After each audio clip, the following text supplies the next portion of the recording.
हमें क्या डराएगा मौत का मंजर।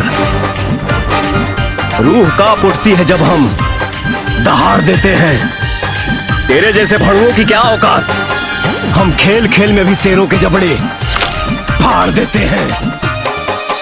देशवा के झंडा हरदम ऊंचे फहरो है।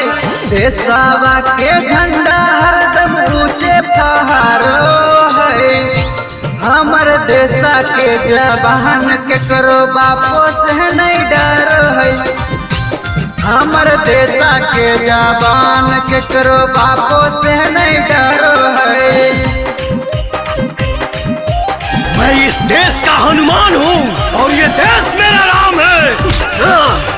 सीना चीर के दिखा दूंगा, अंदर बैठा हिंदुस्तान है, बैठा हिंदुस्तान है। हमर देशा के जवान के करो बापो से नहीं डरो है। हमें कश्मीर तो देवो हम चीर रे, देवो हम चीर रे, देवो हम चीर रे। भारत के वीर खिंचबो लकीर रे, खिंचबो लकीर रे, खिंचबो लकीर रे। हमें कश्मीर तो देवो हम चीर रे, भारत के वीर खिंचबो लकीर रे। तोरा जैसन प्यार से काबो नहीं लाड़ो है। तोरा जैसन प्यार से काबो नहीं लाड़ो है। हमर देशा के जवान के करो बापो से नहीं डरो है।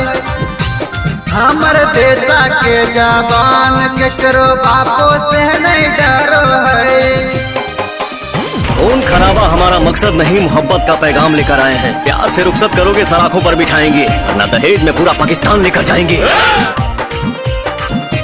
हमर देशा के जवान के करो बापो से नहीं डरो है।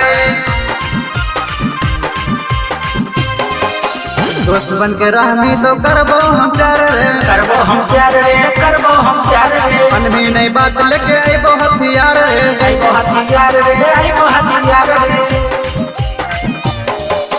दोस्त बन के रहनी तो करबो हम प्यार रे, मन में नई बात लेके आइबो हथियार रे।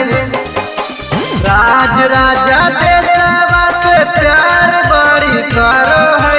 राज राजा देशवा से प्यार बड़ी करो है।